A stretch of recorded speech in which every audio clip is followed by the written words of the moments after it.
All right. Without further ado, can we give one big, huge welcome to Johannes and Maria Amritzer as they're going to come and love on us.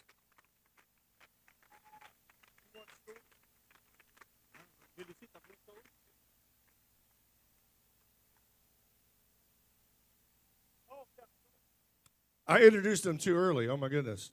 Do you guys need a break or can we roll? We're rolling. All right. So I just freaked Daniel out. Daniel thought we had a little break. Audible. Hello there, Austin, Texas. Good to see you guys. And it's good to be part of a marriage conference, huh? Can you see I got some beauty on stage here? Come on, somebody. Be very hard to concentrate. This has been my girl for 28 years. Come on, 28 years. Married 24. 24. All right. Gotta check that with her. All right. Maria works as a nurse at the emergency ward in Sweden, in Stockholm, where we live. And we wanted to do something today that is just up your alley. Is that how you say it in English? Your comfort zone. Is this one working? Planet Earth, can you read me? There we go. There we go. This is. I don't know if I'm using the right English terminology here. This is up your alley, isn't it? Oh yeah, it's so good to be a little bit in my comfort zone since speaking is not really my thing. So, yeah. But, especially not in English, of course. Yeah, so. but why I'm saying this is your comfort zone is because we're going to base this little seminar here on an interview study done by an Australian nurse called Bronnie Webb. And she wrote a book called The Top 5 Regrets of the Dying. Is there anyone who's read that book? Heard about that book? One. It's good to do. Oh. Okay, and the Swedes. Okay. It's good to do these things far away from home, isn't it, baby? Yeah. Makes it so much easier. Makes it so much easier. Okay, so this is an interview-based study of patients in palliative care. Is that how you say in English? People that are dying, that they've interviewed about what they are regretting in life. And Maria has done these interview studies herself when she was going for her master in emergency care. So I'm standing next to a very educated woman, by the way. When she had her master, I asked if I had to sleep with a German shepherd in the hallway or if I could still be in the bed. But I was allowed in the bed. Yeah. All right, so here we go. Am I using this one? Or? Okay. So we will ask ourselves these questions, and we have called this "Too Late for Regrets" cases. Yeah. When we started to date, actually his dad came to my dad to warn him about him. So you can My dad went to her dad and said, "Don't ever give your daughter in marriage to my son because he's going to mess this up big time." So it was not a good start for him. You No. felt like an ugly duckling in a way. I did, yeah. You've all heard that Danish fairy tale, right? The ugly duckling. I was the ugly duckling. My father had no idea I would turn out this beautiful swan. Yeah. Tell. Come on. Okay, here we go. So what does this got to do with this? I wish I had the courage to live a life true to myself and not the life others expected of me. Well, I'll be super vulnerable now because this is the time to be that. We are in a marriage conference together. And we talked about our dads. Mm-hmm. And we talked about your dad. Your dad was the biggest intimidation factor that I'd ever come across. Because her dad was the perfect family provider. Yeah. And I'm saying that with all respect. Mm-hmm. He was not a Christian man, but he was a stable family man. Yeah. that took Kind you, man who worked hard.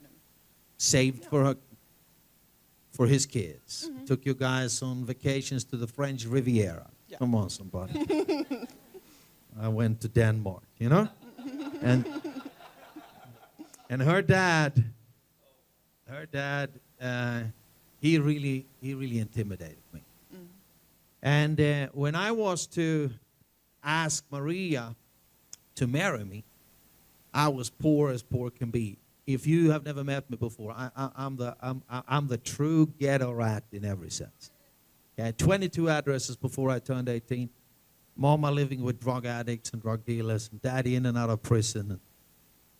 And I wanted to marry this beautiful middle-class girl with a dad that freaked me out. And I wanted to buy her a ring, and this is good for some of you Americans, I think, to hear.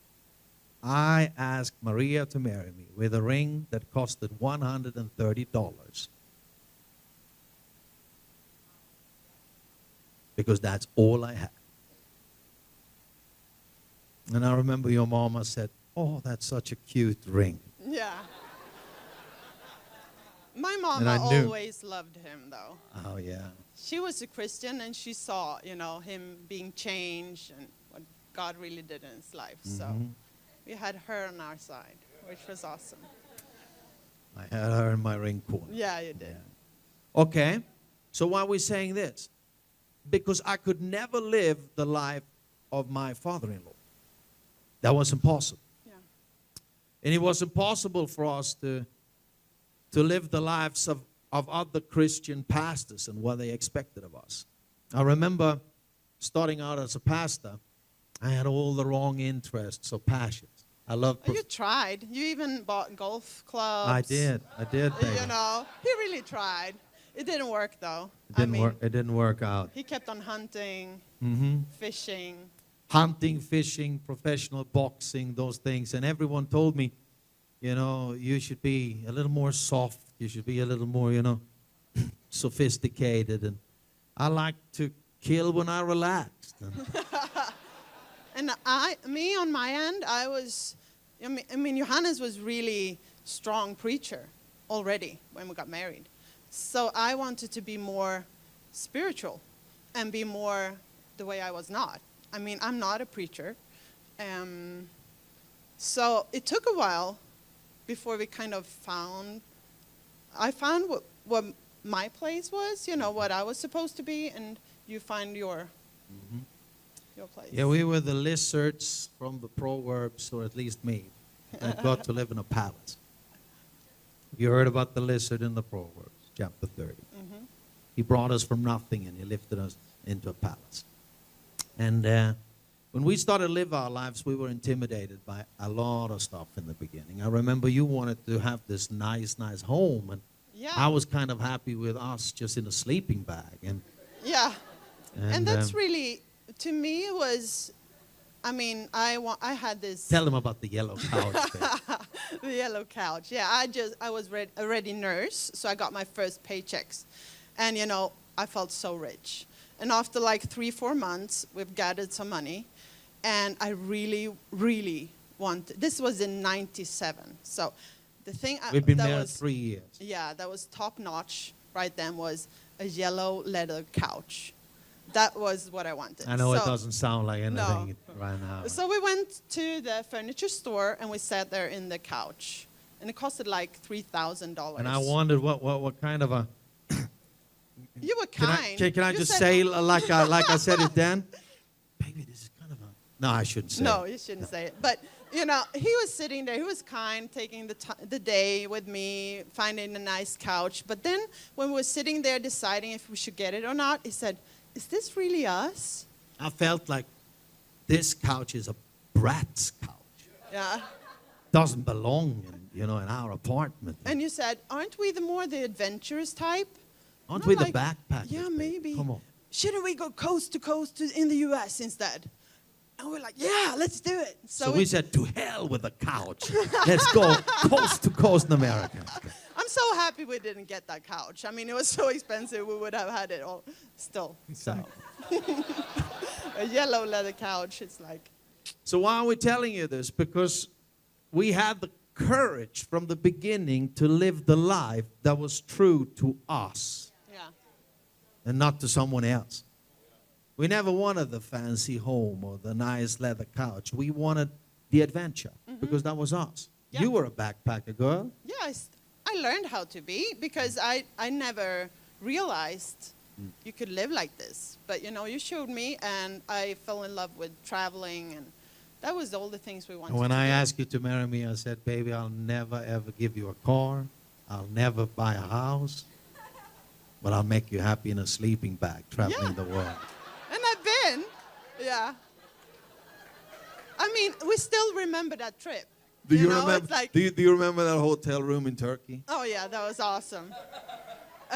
The We- toilet didn't flush, so we had to make our needs in the bathtub. And it was so cold in the room. The kids were with us, and it was so freezing cold, and no toilet was working. And the bathtub, I mean, it was just so gross. But we lay really tight together with the kids, and we just felt, this is really adventurous, you know? And it was a big hole in the wall. Yeah, it was And you scary. told me with tears in your eyes, baby, you made me the happiest woman on the planet. I never Yeah. forget that. Yeah. So being true to who you are and being true to yourself, that's really an advice we would like to give into this marriage conference. It is not the stuff that will make you happy. We are the simple missionary couple here. It's not the nice houses or the big paychecks that will make you happy. It is when you're true to yourself. Yeah. And when you don't play a game and when you don't act something you are not. No. And I had to run my fist into the work. You know, I met your dad in the garage and had this talk to him. I still remember. I told him, I can never be you and what you expect of me. And that was so healthy for us. And I remember then later on that you had certain expectations on me and I had certain Yeah. expectations on you, and we couldn't live up to them. Like you wanted me to renovate stuff. Yeah, I really wanted him to be a carpenter. Yeah, I the mean, handyman, you know. He tried, but, you know, no. Didn't work well. Thank you, baby. So we just he decided, I pay for it and have someone else do it. So it works well. That worked. Yeah. Okay. Are you guys receiving this?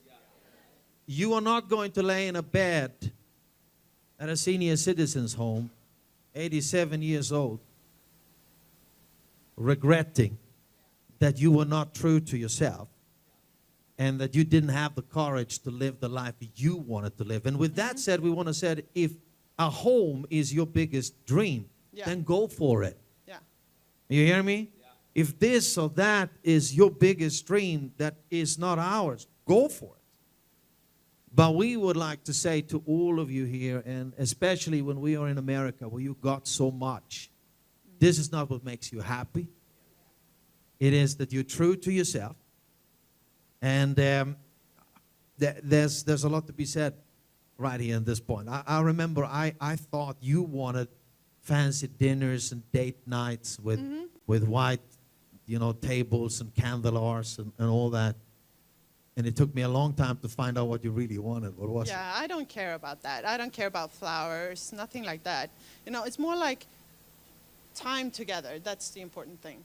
So when I took a pizza and we climbed up on the roof of the house, we of had the apartment. a great apartment in the middle of the city, 4 stories high, and we climbed up on the roof and we sat there and we had a pizza. In the sunset. It was awesome. That I was mean, good. that's like, yeah, this is us, And baby. it costed us Nothing. $5. Yeah.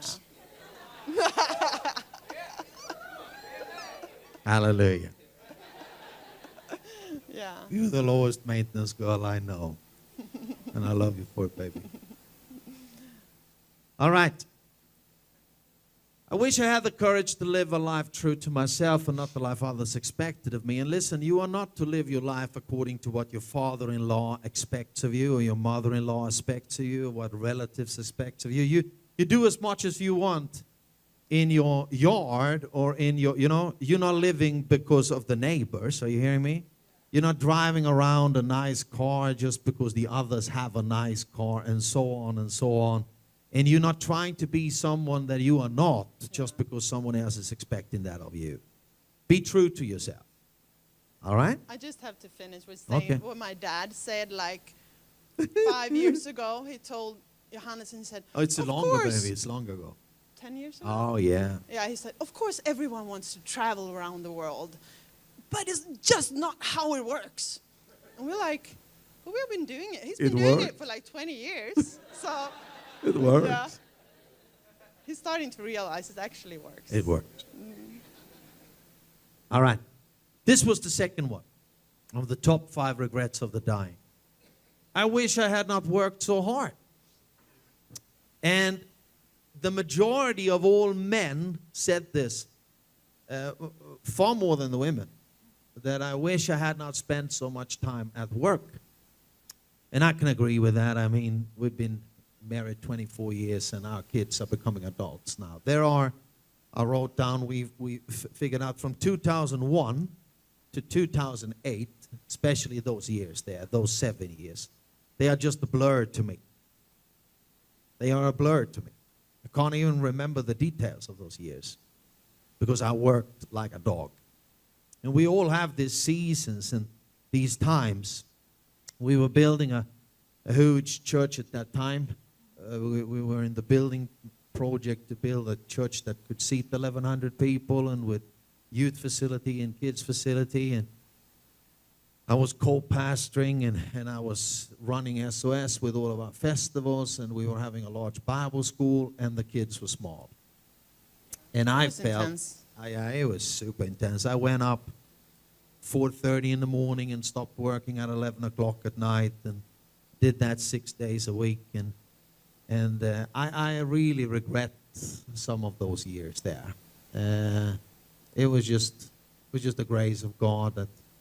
Yeah, I mean, you that worked made us. really hard, but then again, on the other side, I have to say, we didn't really realize that you felt that tired, because Johannes is always very good at when he's there, he's there. So when he's with the kids, he's really with the kids. So Thank that's you, babe. really a strength, I think, because many families, even if you stop working at 4, you just go home, go to the garage, or you do your thing and not really spend time together. But even if it's you're only at home 1 day a week, still we're sitting down, playing cards, having good time together. So Can you tell she loves me? I do. She's covering up for me right here. Oh, those years was not healthy years. No, it was not. It was not. But we've been better. Yeah. And we have made a decision that working hard for those extra bucks, that's not what your kids will appreciate when they Yeah. are grown-ups. They appreciate the memories. And I'm so happy I stood there next to Alicia when she caught that first fish. Yeah. I can never say that without crying, because that's prosperity to me. He was in Youngstown, Ohio, together with Chris. Yeah. And Alicia was 7 or 8 years old, and she pulled that fish out of the water, and I was there. And I was sober. And why are you saying that? Because I grew up very, very different from many of you. But I was there to experience the joy in our eyes. But you never drank. So Nah, you make that's it not sound- what I'm you saying. Make it sound like you drink. And You don't. did I do that? Did I sound- Yeah. I'm sorry, baby, I don't. No. But what I'm saying is my parents could probably not remember when I caught my True. first fish. True. Yeah. Yeah. Thank you, baby. No, But and we've been better. yeah, we've been really much better. I mean, at those years, Johannes was traveling. I think 1 year he did 255 nights away from home. So he was traveling a lot. And of course, I tried to come along as much as I could, but You also had to work I because had to we work, were pioneer so churches. it wasn't easy. But it's been much better since then. We made some quality decisions, and also She's super generous to me. She But- says, "Go hunt with Chris. Go I hunt know with that your gives friend." you a lot of energy, so does, babe. it's good. Now the thing is, we try to. I mean, sometimes you go through phases in life where you just have to deal with reality. So what we did was, I found a job which was good for that season. It was not very fun. It was actually kind of boring, but I came home very relaxed. You know, I didn't have a lot of responsibility at work. I did my part, and it was good. Yeah, what Maria is saying that is that you never went after your career. No, I You didn't. you prioritized the pioneer work. Yeah, and then I always try, whenever Johannes was home, I tried to be off from work. She was there for me. So during those years, we did that, and then Yeah. I've changed work to other seasons. I work in other ways. And if you want to plant a lot of churches and pioneer Book of Acts type of thing, do pioneer missions, you will work hard at times. There's nothing around this. It's going to be tough seasons, pioneering churches, fighting demons. But we've been better. Hunting trips, dream vacations, and I mean, we have And, always prioritized to go on festivals. You know, SOS Mission that we work with, we do festivals every year. And we are prioritized to get me and the kids on at least one trip per year. So we do that together as a family. And we've been doing it since they were born. But in those years, normally after the festival, Johannes went straight home, started to work, while I was there on a beach somewhere with the kids. So, but we decided, let's take a couple of days off. Just makes so much difference. Yeah. If you have I mean. it was Maria that said to me that it is a sin that we aren't celebrating what the Lord has done. Yeah. Blind were seeing, deaf were hearing, demons had come out, tens of thousands had been saved. And then I was just rushing off to Yeah, the we next don't- assignment. I was already in the next thing. Already there, you know. So we already said, there. let's pause a Yeah. little bit. So we did. We decided to do that, and we took like 4 or 5 days off after a big And festival. we always do that now. We do that, and that's a huge difference. And I cut all the New Year's conferences. Do you remember? I did, baby. I did. Proud of you. They are the biggest conferences in Europe. And I was always called to all kinds of nations for these big, big New Year's conferences with thousands and thousands of young adults and kids. And that was a big temptation because we knew that if I went there, we would have more Bible school students. If we Yeah. went there, we would have more funding for the festivals. But it really, really affected our family time around Christmas and New Year's. And we came up with a quality decision that, no, we're not doing them. We are not sacrificing our family for that. So here's the second piece of advice according to the top 5 regrets of the dying. Don't work so hard. No one will thank you for it. Try to be more there with your family. And actually, it's awesome. I'm glad we had Alicia with us when she started to walk. Yeah, Because she walked in a hotel lobby in India. she did. Yeah. Yeah, it was awesome. And that was awesome to experience that. I would have missed that too, as I missed so many other things those first years. And if you're a man here and you missed a lot of your children's upbringing, well, I can shake your hand afterward. Because I've been literally busy trying to save the world. But the Bible warns us that you can forfeit your soul in doing that. And you can lose what is the most important to you when you're trying to even do the Great Commission and wonderful things for Jesus. Don't do that. All right. The number 3 of the top 5 regrets was that I wished I had the courage to express my feelings. And we've been pretty good at that, baby. Yeah, we've been. I'm a South European. Yeah. I'm all feelings at times. Yeah. Huh? But we are not just talking about one another telling, you telling your spouse how much you love her or him, or you telling your children how much you love them. We're also talking about honestly evaluating your life. Isn't it, baby? Yeah, and this has been very, very important to me because during those years I was a lot at home, and still, of course, I'm a lot more at home. You are traveling a lot by yourself. But every year in the summer, And at Christmas, we evaluate our life and we think through which kind of life do we want. And to me, it's been very, very important because Yeah, and it sounds a little stupid Yeah. because we know we are called by God and we will finish our race with what God has called us to do. But it's very healthy to actually say, honey, shall we continue to do what we do? should we do it And another just way? open it up. Yeah. Should we, just open the question? And usually when you're tired, you start, let's take another job, be a truck driver, just do something. Nobody cares what I do. It's not important. I just do my job for a couple of days. And then we start to think about all the amazing people we have around us, the team that works with us. I mean, all the things God has done, All the miracle. all the miracles, how amazing All the the spiritual churches are, how they grow all over the world. And all of a sudden you're like, yeah, let's do this for another year. But if you don't allow yourself to evaluate and really think those thoughts, Yeah. maybe I should drive a truck. Mm-hmm. And I'm a working class boy. I grew up working class. I see the beauty in taking your thermos at 5 o'clock in the morning, going to a truck and doing that work. And I sometimes feel like I'm not doing any real work Yeah. by speaking, isn't Yeah. it? Yeah. Yeah, you do. You're longing to have a real When I produce something, a where I do producing something. job. Yeah. But to evaluate is very good. When you evaluate, I don't know if this is translating right into your culture, but opening everything up, even though this is a holy call, Yeah.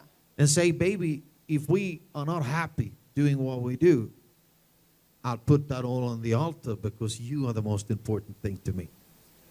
And to me, it's been very important because then I feel we are doing this together. It's not just Johannes doing his thing and I'm coming along, because he's married to me, so he doesn't have a choice.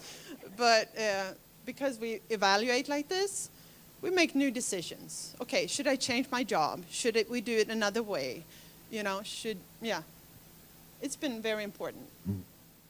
All right. So, have the courage to express your feelings. And sometimes you cannot do what people demand of you to do. For example, I've been called to mega churches to preach, and they tell me this is what you can say, and this is what you cannot say, and this is what you're supposed to be. And, if you can't use this vocabulary or this and that, and I just feel, I cannot do that. This is impossible for me to do. And then I just say, no, I'm sorry. So you don't want to speak to 20,000 people? No. I don't want to speak to 20,000 people. Because I cannot be what you want me to be. And it's more important for me to express my feelings with that. I cannot live up to what you want me to be here or so on. And I feel like when I've said to you in our most vulnerable talks, baby, help me because I don't know how to raise the kids. Because I had no role models. Mama was drunk, daddy was just a nutcase that beat people up. So I don't know how to raise a teenager son. And Maria is telling me this is what my dad did, this is what my uncle did, and I'm sucking it up. I'm eating it. And I express my most vulnerable feelings to you, and you do to me. Yeah. So that's what makes the marriage so strong, because we have different strengths and weaknesses. So, Yeah. Amen. And I love that you're standing here with me right now. And if you want to know her feelings about I'm standing not here. expressing them right now. No, So. she's on top of them right now. Yeah. She's confessed this morning that, feelings are No, actually, under I the enjoy effect. it. Yeah, okay. Here we go. Number 4 of the top 5 regrets. I wish I'd stayed in touch with my friends. And this is something that we realized a little later, right? Because we came out in ministry super result-oriented. Results above everything else. Boom. And Daniel was there in the early days of SOS, where I demanded nothing but results. And I remember we had one year when we planted 51 new churches in SOS, and everyone was going, wow! But I was dying because my life was about raising funds. It was about keeping up with all of this.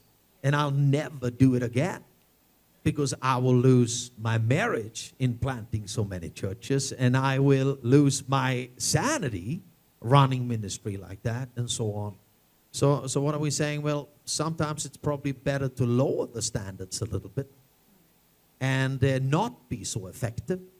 And I know some of you hate to hear this, but you need to lower your standards a little bit and not be so effective and finish your race.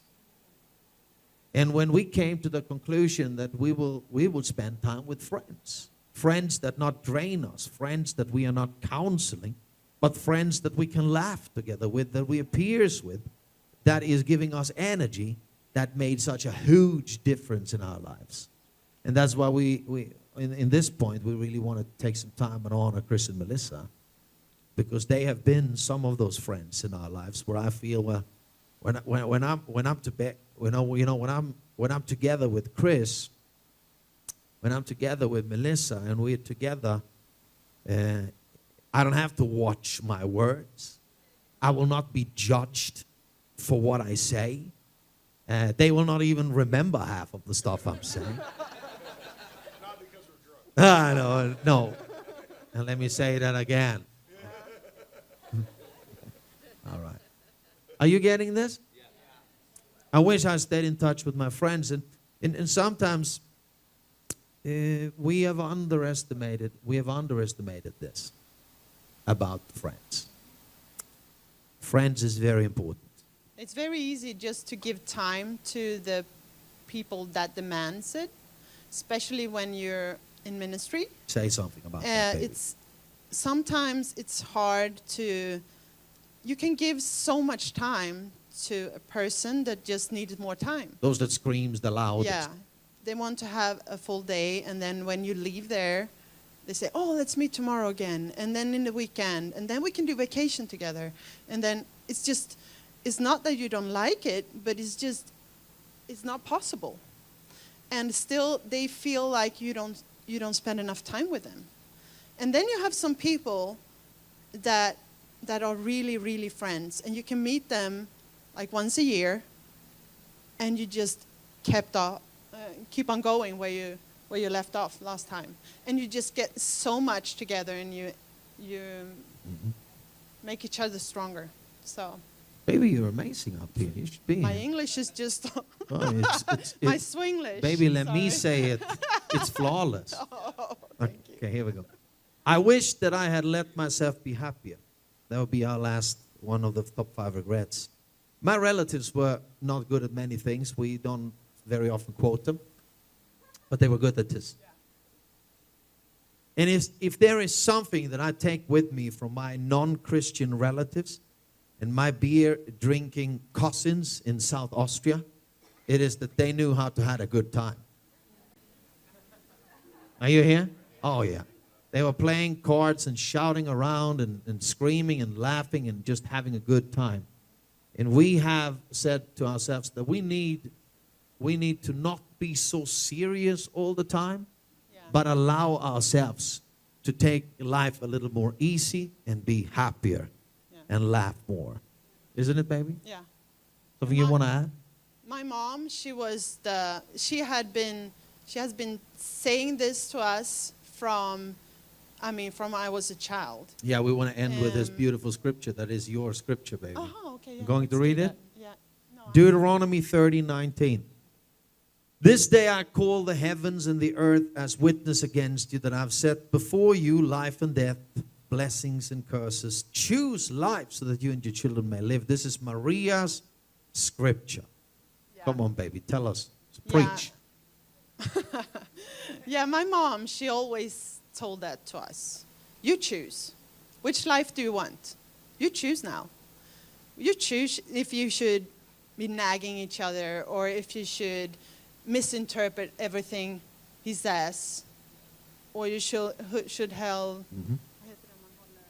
Hold a grudge. yeah, against each other. You choose. And we have tried to tell that to the kids. Sometimes when we travel together, maybe we should go to Africa for a month, and they start to argue in the airport, and we say, okay, you choose. You only have your brother as your friend for a month. Choose if it should be a fun month or if it should be a boring month. Come on. Because that's like, yeah. Yeah, you know, joy is not a feeling. Yeah. Joy is a choice. Life is not just something that happens No. and comes. It is something you take hold of. Yeah. You get hold of your destiny and you choose joy and happiness. And we don't want you to lay in your bed 87 years old crying with these top 5 regrets. Yeah. Get hold of them right now and do something about it. God bless you. God bless.